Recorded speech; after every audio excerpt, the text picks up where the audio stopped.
আলোচনা ফারাক্কা ব্যারেজ ও পদ্মা সেতু, দ্বিতীয় পদ্মা সেতু এই বিষয়ে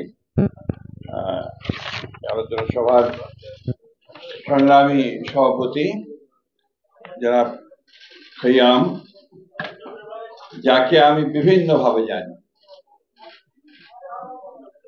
প্রথমত জানি তাকে একজন রাজনৈতিক কর্মী হিসাবে, ছাত্র জীবন থেকেই সমাজ বদলে দেওয়ার যে রাজনীতি এসেছিল এবং সেখানে খুব একটা সুবিধা করতে না পেরে শেষে আপনার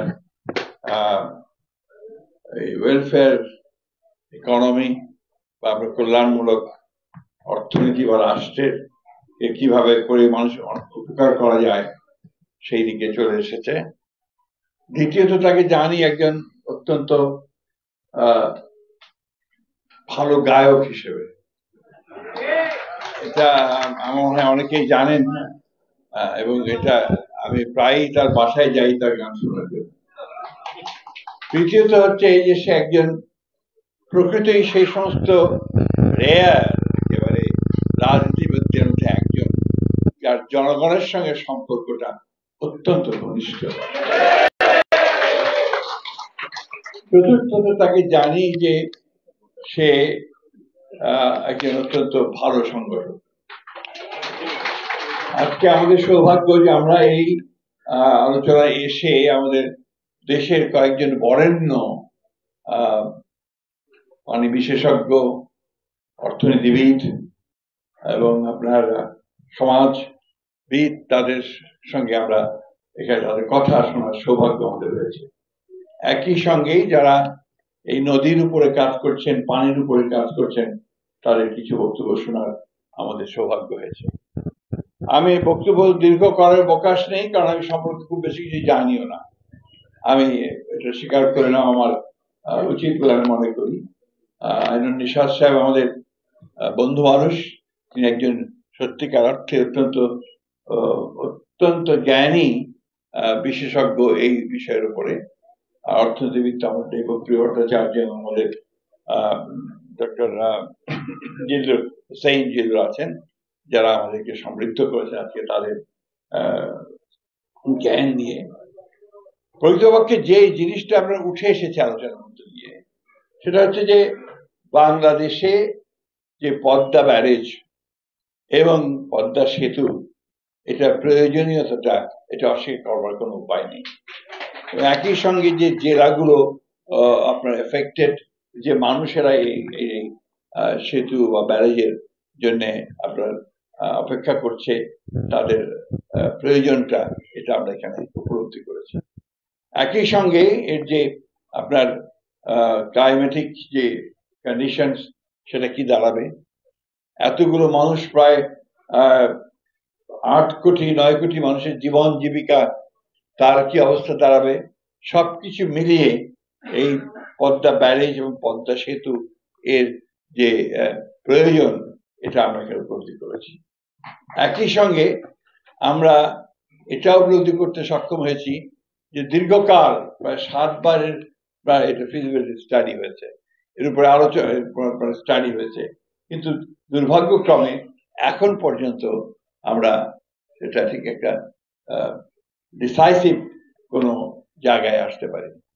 যে কথাটা এখানে আমাদের বিশেষজ্ঞরা বলেছেন অত্যন্ত জোর দিয়ে, আমি সে কথাটা অত্যন্ত জোর দিয়ে বলতে চাই। এই কাজগুলোর জন্য সবচেয়ে বেশি যেটা প্রয়োজন হচ্ছে পলিটিক্যাল কমিটমেন্ট। রাজনৈতিক কমিটমেন্টই হচ্ছে সবচেয়ে বড় প্রয়োজন, সেটাই দরকার। সেটা তখনই তৈরি হবে যখন সেটা জনগণের মধ্য থেকে উঠে আসবে এই দাবিটা। এটাও কিন্তু অত্যন্ত জরুরি। তাই আমি বলছিলাম যে এর পরে উচিত হবে তার গোটা অঞ্চলটা এই বিষয়টা নিয়ে জনগণের মধ্যে একটা জাগরণ সৃষ্টি করা, যেটা আমাদের মৌলানা আব্দুল হামিদ খান ভাসানী করতে সক্ষম হয়েছিলেন।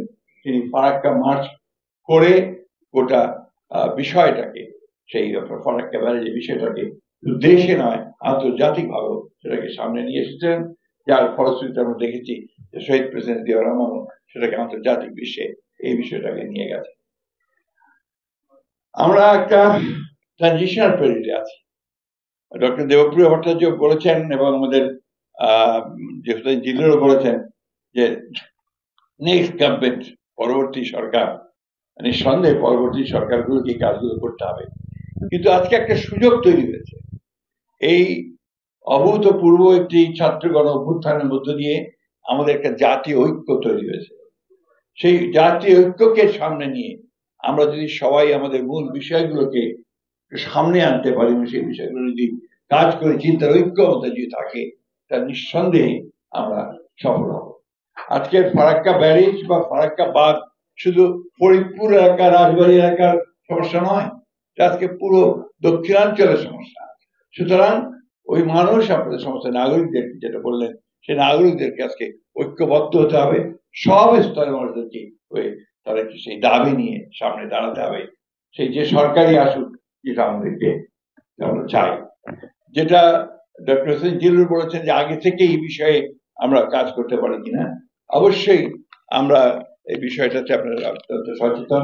আপনারা জানেন যে আমাদের দলের বর্তমান চেয়ারপারসন দেশনেত্রী বেগম খালেদা জিয়া, তিনি অনেক আগে দ্বিতীয় সেতুর কথা কমিট করেছেন, তার কমিটমেন্ট আছে।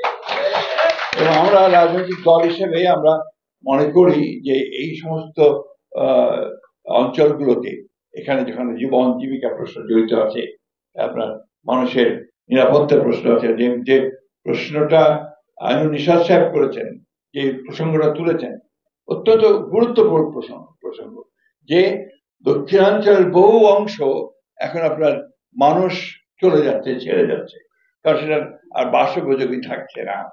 এটা অত্যন্ত একটা ইম্পর্টেন্ট একটা ইস্যু।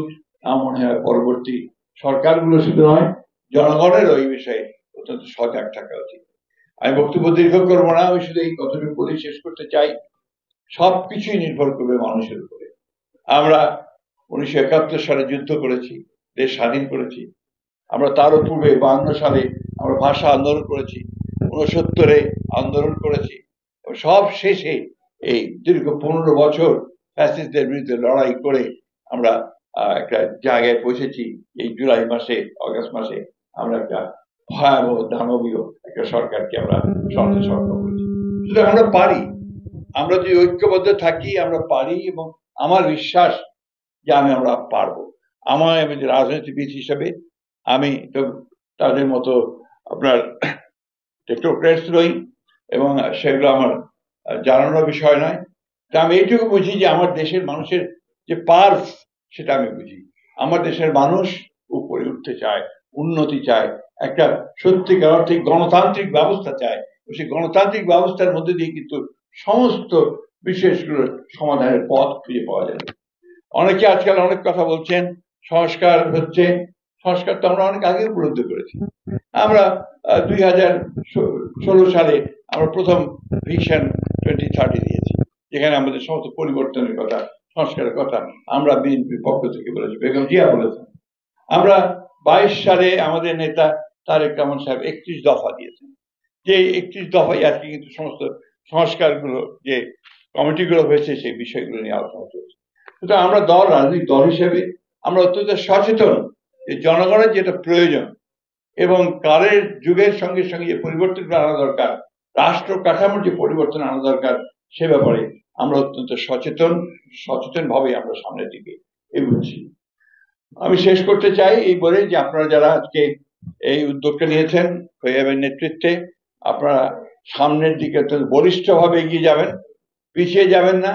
মৌলানা ভাসানীর যে স্পিরিট, সেই স্পিরিটটাকে সঙ্গে নিয়ে আপনারা এই আন্দোলনকে সামনে নিয়ে যাবেন। অবশ্যই সমস্ত জনগণ আপনাদের সামনে থাকবে, জনগণ থাকলে আগামী দিনের সরকারগুলো আপনাদের সঙ্গে থাকবে বলে আমি বিশ্বাস করি।